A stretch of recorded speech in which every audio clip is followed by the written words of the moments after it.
Today I'm going to do applying a clear coat.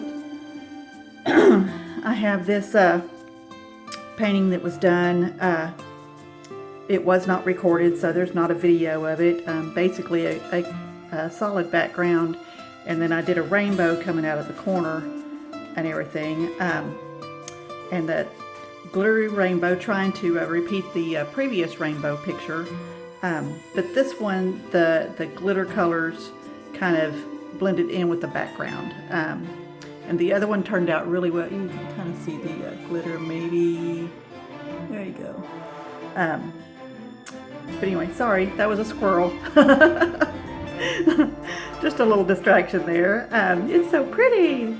Anyway, the other one, adding the clear coat, helped the glitter colors to come out a little bit. So I'm going to try to, plus I just think this needs a nice clear coat to give it a more of a solid sheen. And again, maybe it'll help bring the glitter and the glitter colors back out a little bit. So anyway, we're going to do a video on just applying the clear coat and show y'all one of the ways that that can be done.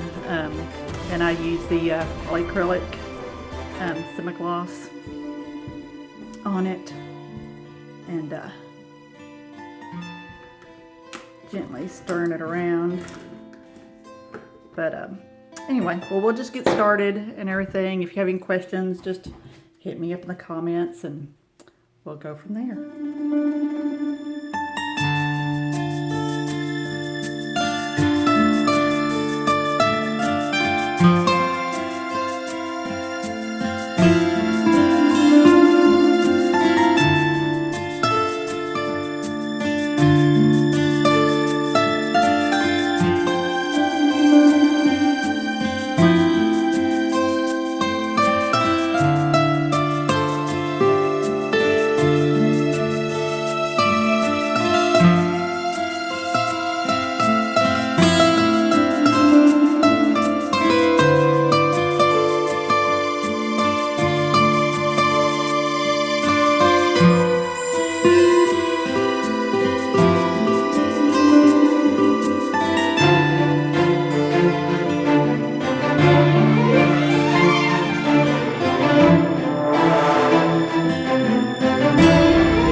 Alright, we've got it, here's a follow-up on that. Got the varnishes dry. Let's see, we can get some reflection here. There you go. You can kind of see how that kind of did some nice texture across the rainbow, but the rest of it's kind of smooth. Anyway, I think it turned out much better with the gloss on it. You can definitely kind of see some of the colors of the rainbow, where before the pink background just kind of washed it out. That was a suggestion of color combo there, and I'm not sure that worked out quite very well. So anyway, but I'm sure the person, she really liked the color combos, and she really liked the way it turned out when it was originally dry. So we'll see how she likes it with the shine on it to highlight her rainbow. So anyway, well, there you go. Alright, well, thanks for joining me for Creations by Kim. If you have any feedback for me or anything you want to see in the future, just let me know in the comments. And if you liked it, be sure to hit that like button and share it with your friends. And if you want to see more of my videos, don't forget to hit the subscribe button. You can hit that little bell, it'll give you notifications when I post another video. So anyway, well, thanks again for joining me, and we'll catch you next time. Bye.